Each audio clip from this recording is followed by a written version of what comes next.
Hello. In this video, I'd like to talk about archaeological research design. When we're designing a research project, we need to be very careful to make sure that the kinds of measurements we make and the kinds of procedures we follow are going to lead to results that provide a high level of accuracy and validity to whatever conclusions result from the study. Some poor research designs are going to have flaws that make it impossible for us to be assured that the results and conclusions drawn from those results are valid ones. So today we're going to talk about ways we can try to assure that. Some archaeologists would position research design within a cyclical model of research inference. According to this model, examining some data leads us to form hypotheses, and we might also try to generalize from the specific case or cases we examined to some broader context. The next step is to try either to confirm or disprove the hypothesis by reference to new cases not included in the original research. Some archaeologists have characterized this last step as deductive, but it's in fact inductive because its outcome is uncertain. Failure to disprove a hypothesis doesn't necessarily make it true. That's why the model cycles back to consider new data and either modified or completely new hypotheses. A deduction has some statements that are taken to be true and a conclusion that must be true if those statements are true. Such a situation rarely happens in archaeology and is mostly restricted to stratigraphy. When we have groups of stratigraphic relationships, we can deduce some relationships that were not originally observed. Induction is much more common in archaeology. Inductions are ampliative, which means that their conclusions contain information that was not directly observed. Consequently, those conclusions are uncertain and subject to potential revision. All statistical conclusions are inductive because they involve probability statements. A third kind of inference is sometimes called inference to most plausible explanation. As in a lot of everyday reasoning, abduction does not depend only on the specific facts before us. It also takes into account our experience and preconceptions, and what simply seems to make sense. In archaeology, abduction plays its greatest role in the formation of new hypotheses. Induction and abduction also play roles in an alternative model of inference in hermeneutics. Hermeneutics was originally developed to help understand ancient texts, and especially biblical texts. It involves cycling back and forth between the whole and the parts, whether that's between a text and its constituent words, or an archaeological culture and individual artifacts. A research design is an explicit plan for your research. And in order for that plan to be an effective one, you want to consider a great many things before you go ahead and begin your research project. Some people would call this stage identifying the problem domains of your research.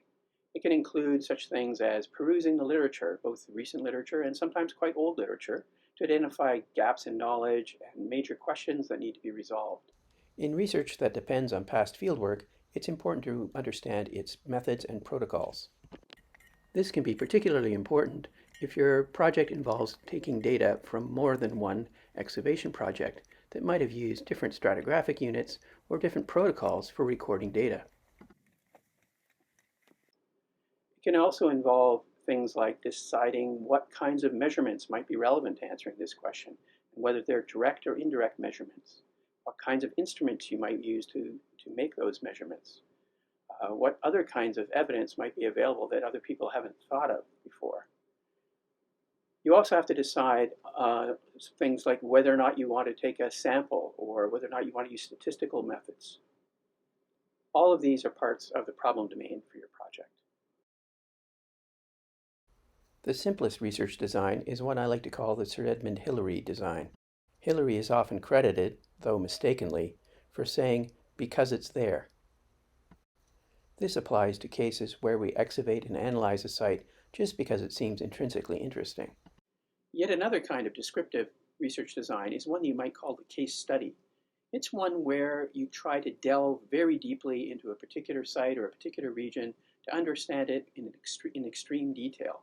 So for example, some archaeological projects have involved excavations at a single site over many decades. So they excavate a fairly large proportion of the site, and their main goal is just to understand as much about that site as possible. So it's not focused on any very specific research question, but it's focused on depth and richness of detail rather than broad questions that could be generalized to larger regions or periods or large hypotheses. Although descriptive research designs still have a place in archaeology, especially in exploratory stages of a research project when they can help supply information on the variables that you might be interested in exploring in more detail later on, it's always better to have a research design that's based on very explicit sets of research questions. The types of research design I'm going to talk about next all depend on one or more explicit research questions. They become the focus of the research project. Historical research designs are not exclusive to history and archaeology. They're also found in a number of other disciplines that focus on things that happened in the past, sometimes recent past, sometimes distant past. That includes things like paleontology, but even astronomy and epidemiology, because they share with history and archaeology the fact that they're trying to make inferences about things that happened in the distant past or recent past on the basis of evidence that's available to us in the present. One analytical approach that's particularly common in lithics analysis, but is found in other branches of archaeology as well, is called the chaîne opératoire. It's an approach that focuses on the strategies, decision-making, and gestures of the ancient people who made things, including lithics and pottery and so on. It tries to reconstruct the sequence of operations in their production of these artifacts, but not just producing a sequence, but also tries to figure out what were their strategies in pursuing that particular sequence. So sometimes, for example, they may have done something to correct a mistake that they made. So when you're using the chaîne opératoire approach, most people don't think of it this way, but it's essentially an example of an historical research design in that it's using traces of things on the artifacts in the present as evidence for actions and decisions that were made in the past, and in some cases in the very distant past. But it's not only a matter of looking at evidence on individual artifacts, it also involves looking at the entire assemblage of artifacts to see what it was that they were really trying to aim for, because not every single artifact is going to follow exactly the same sequence, but it's probably, if they're trying to achieve a tool that looks like this, they're probably going to be following a pretty consistent strategy, at least, about how best to make tools like this. So it's a good example of one kind of historical research design. In some instances, we can even reconstruct the sequence of flake removals from a core by refitting the flakes to that core. This not only allows us to reconstruct the flint knapper's decisions about flake removals in great detail, it also allows us to identify which flakes were removed to be used as blanks for tools. In addition, many historical research designs focus on change over time, sometimes with an explicit theoretical orientation like evolutionary theory, and other times more focusing on trying to associate some kind of historical outcome with a potential historical impetus for that outcome. Many of the archaeological applications of this approach have to do with climate change. For example, Benson et al. Use an index of the severity and frequency of droughts on the basis of tree ring data to explore the possible impact of these changes on demography at Cahokia and the frequency of conflict. They note that Cahokia's population increased rapidly during a period of relatively wet summers, and then declined as summer droughts became longer, more frequent, and more severe, as marked by the yellow troughs in the curve. They also note that palisade construction, which could be taken as an indirect measure of insecurity, raiding, and warfare, tend to coincide with the worst of these drought periods. Comparative research designs are among the most common ones in archaeology. It often happens that archaeologists want to compare two sites, or two lithic assemblages, or two assemblages of plant remains, and so on. And when they do that, they quite often do it on nominal scales. So you want to compare the proportions of different artifact types at the two sites, or the proportions of raw materials used at the two sites, or the proportions of different kinds of plant species that were used or found among the charred remains at the two sites. So it's very important to keep in mind when you're going to do that you have ways of making the two sites commensurate. So when you make your research design, you would run into problems if it turned out that the two sites you want to compare, or the two assemblages you want to compare, use very different protocols in how they quantified materials at those sites, for example. So comparative designs are very common, but you also need to design them carefully in order to make sure that the two things you're comparing are really comparable. Comparative designs sometimes have a narrow purpose, including even either refining or creating a space-time systematics for a region, but they sometimes also play a role in causal research designs. Causal research designs are appropriate when we think that some phenomenon, which we call the independent variable, might cause a response in some attribute, the dependent variable. For example, we might hypothesize that an increase in average rainfall in a particular region may have caused increase in local population size or the size of settlements, while decreases in rainfall might cause population decreases or settlement abandonments. Some causal hypotheses are more complex. We might hypothesize, for example, that a combination of a certain direction of motion, raw material, amount of pressure, and contact material causes a certain kind of polish on the edge of a stone tool. In cases like that, we would probably want to combine a causal research design with an experimental one, which we'll talk about shortly. Causal research designs are often historical as well, like the ones already mentioned that associate cultural or demographic changes with climate change. But they're not always historical. For example, some causal research attempts to relate attributes of artifacts to their performance characteristics. With all causal research designs, it's important to be wary of spurious correlations. These are statistical associations that occur even when there's no possible causal relationship between two variables. For example, there's a pretty good correlation between US immigration numbers and Canadian postal rates, but there's no plausible reason why one should have caused the other. In archaeology, spurious correlations often occur just because a number of variables may change over time. Since it's not unlikely that two variables will either increase or decrease over time, there's going to be a correlation between them even if there's no causal relationship. An analogical research design involves documenting a large number of similarities between two things. For example, we might have something like this cooking pot here. This is kind of an ethnographic cooking pot. I bought it from an old lady in a village who told me that this was a cooking pot, so I can have a fairly high degree of confidence that that was the function of this pot, and I can document the characteristics of this pot, many of which might be things that would tend to make it a good cooking pot. So that means they're relevant to its function as a cooking pot. So for example, it has a slightly outward turning or everted rim, which actually almost has not quite a ledge, but kind of an indentation on the inside of the rim, which would be a good place to put a lid. So if you wanted to, you could put a plate over top of this, or you could have an actual lid that would fit on there.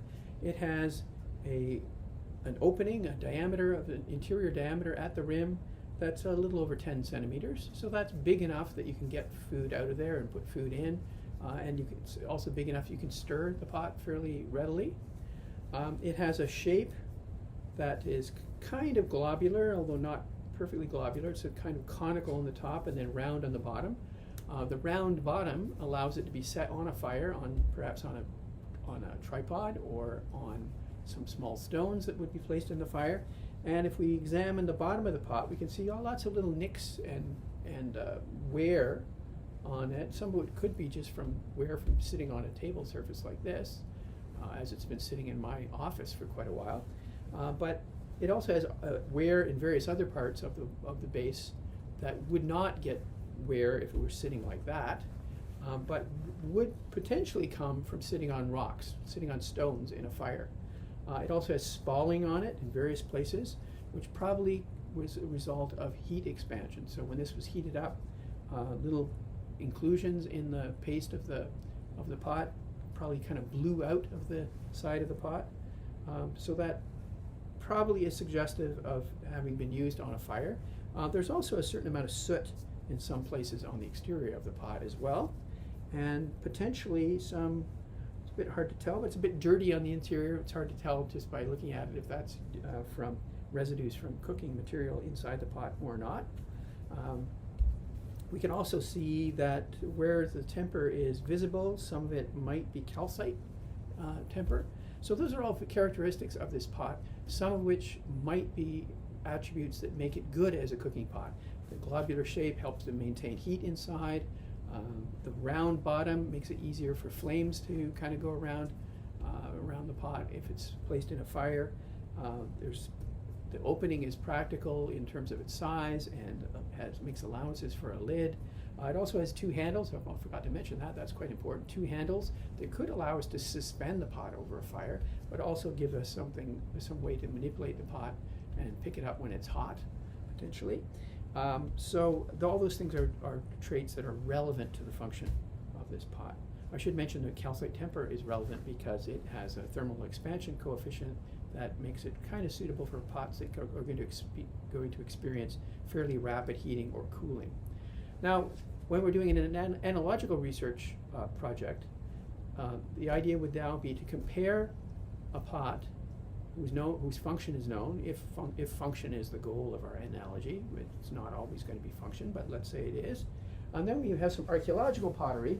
I'm just going to bring a few sherds in here. You would ordinarily want to have a lot more than this because these rim sherds aren't really enough to tell us about the entire shape of the pot. But let's say we have enough of these rim sherds that we can be fairly confident. We have enough of them to have a fair degree of confidence about the shape of the pots that they came from.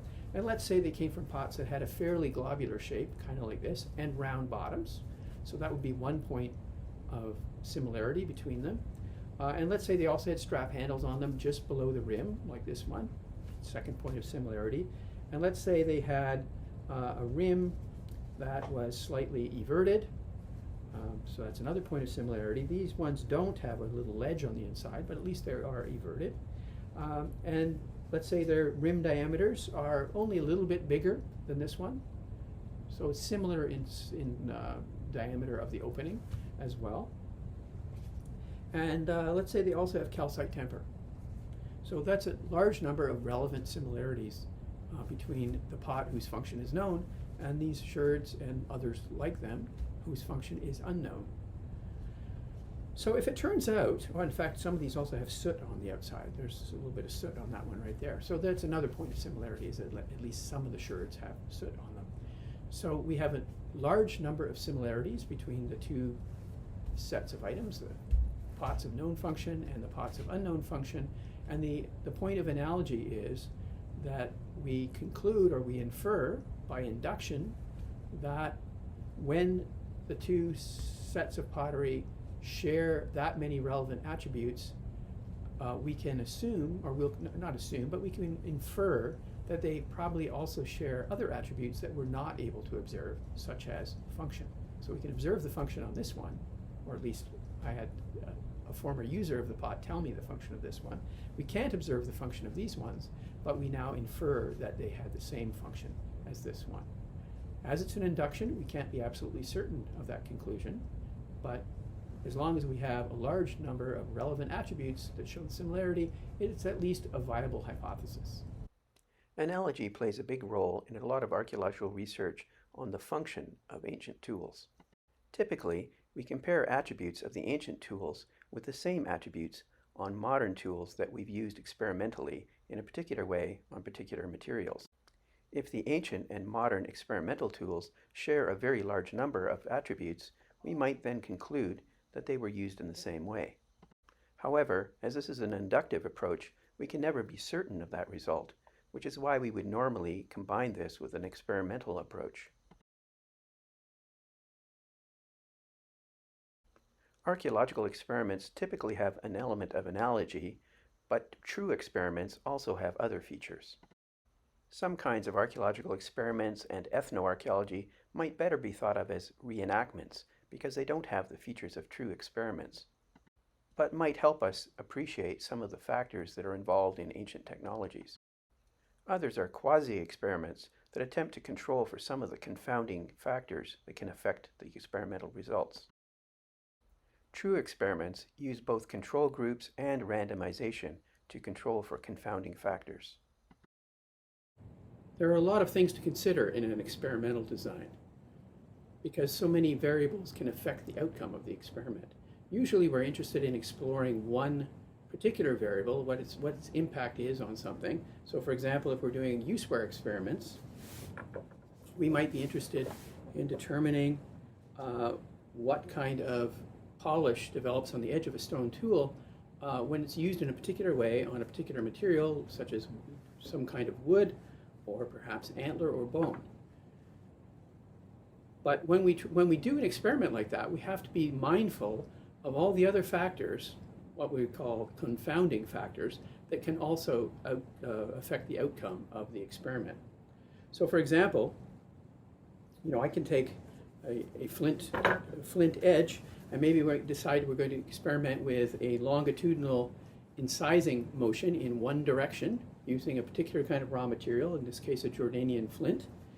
And we're going to do many repetitions there to see if it forms a distinctive kind of polish that may be different from the kind of polish we'd see on antler.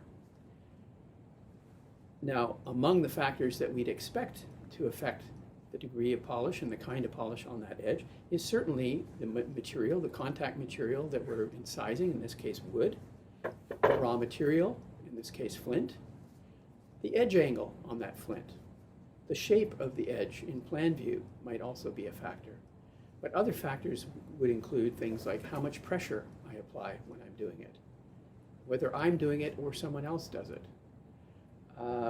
Also, possibly the shape of the topography of the piece of wood, whether it's flat like this one or curved like this one, potentially could have some impact. Furthermore, if I want to do this multiple times and I switch to another flake, the edge angle and the shape of the incising edge on this other flake is not going to be exactly identical to the first flake that I used.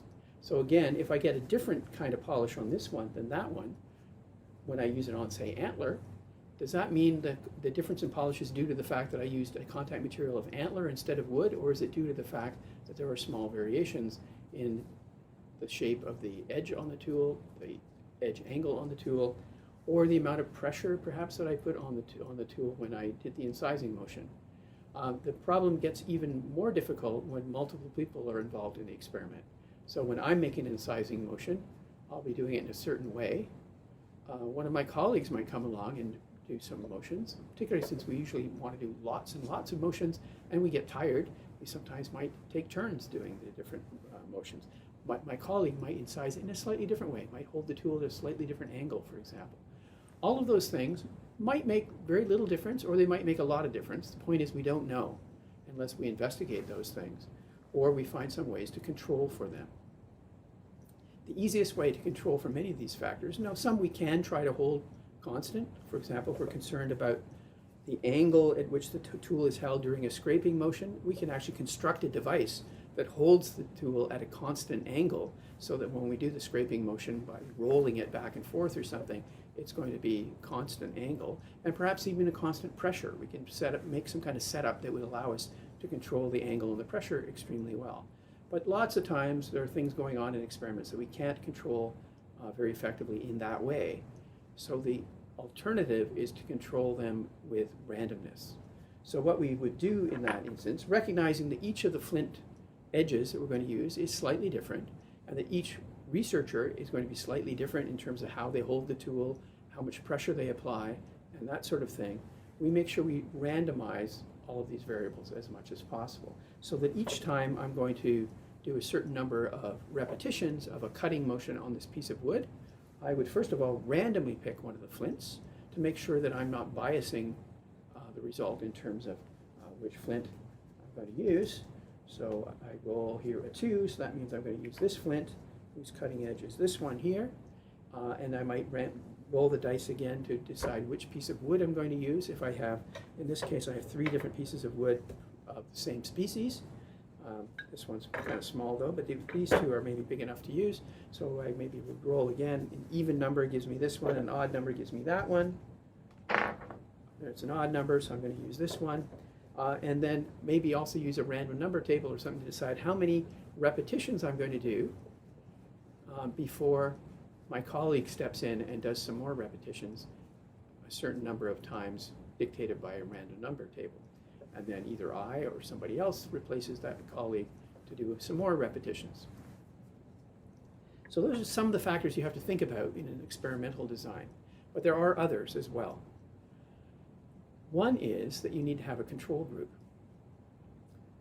because we want to be sure that when an analyst looks at the edge of one of these tools under a microscope and says, oh yeah, this has got certain kind of polish on it that comes from incising antler, we want to make sure that that analyst would realize when an edge was completely unused.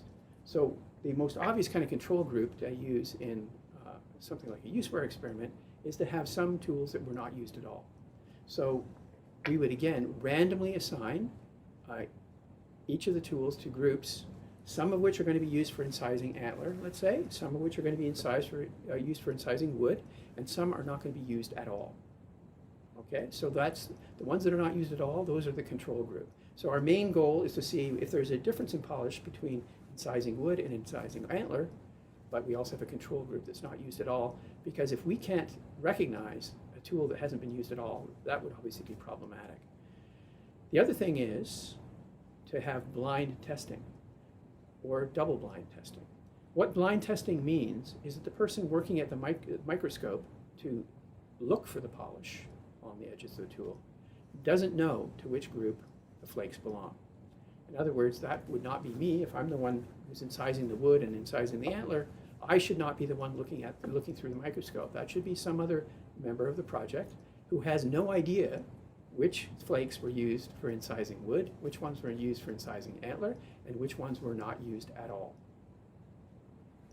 And typically, you would have a fairly large number of these things done. We would, again, in some kind of random sequence, we would use a great many more lithics than what we see here on the table. We would probably also use a great many more pieces of wood and pieces of antler, all of them randomly assigned in each case.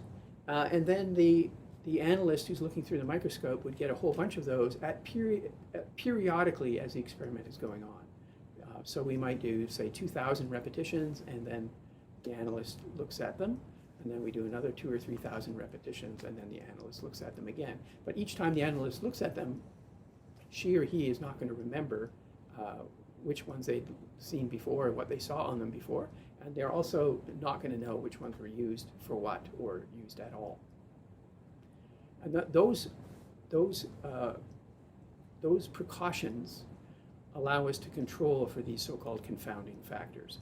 Because an important thing about an experiment is you want to make sure that you're measuring the thing you really want to measure, and that your result of your experiment isn't being uncontrollably impacted by other factors that are not the point of the experiment.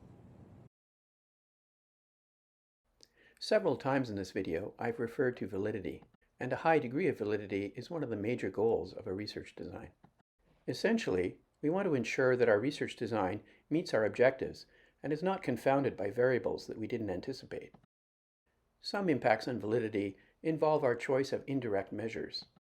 For example, is invasiveness of retouch really a good indirect measurement for curation or degree of investment in a tool? Other aspects of internal validity have to do with the care with which we've protected the research from confounding variables and spurious correlations. External validity has to do with the suitability of our research for generalization. It's especially relevant when we want to make inferences about some population on the basis of a small sample. Of the various sampling options, convenience samples, simply using whatever comes most readily to hand, are the ones most vulnerable to low validity. Purposive samples can also be useful in cases where we have a lot of information about the phenomena that we're researching. But often the best sampling designs in cases where we want to generalize to a population, in other words, to have strong external validity, it's best to use a stratified random sample or a random cluster sample. A random element sample is generally only useful in cases where we have an existing collection of artifacts, like the artifacts in a museum.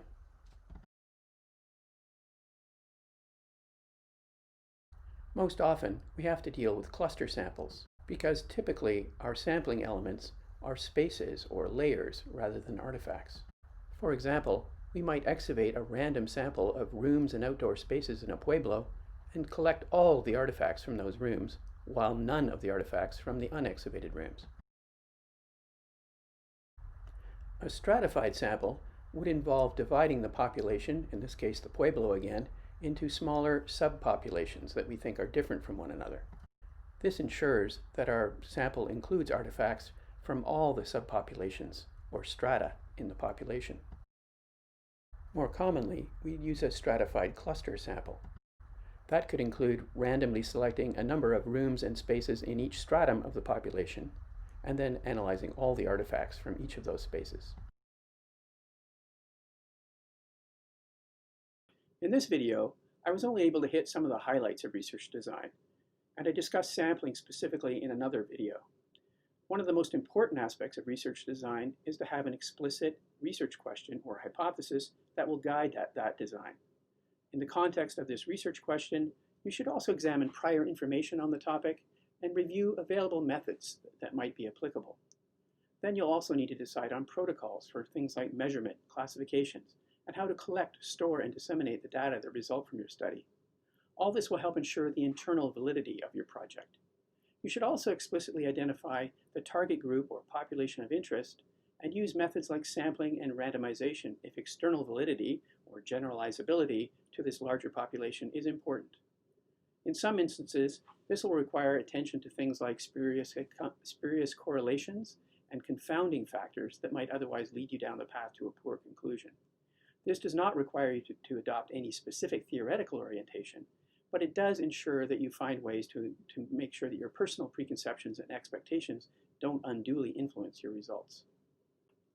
If you'd like to learn more about this topic, you could look at Chapter 6 of my book, The Archaeologist Laboratory, published by Springer. Thank you, and stay safe.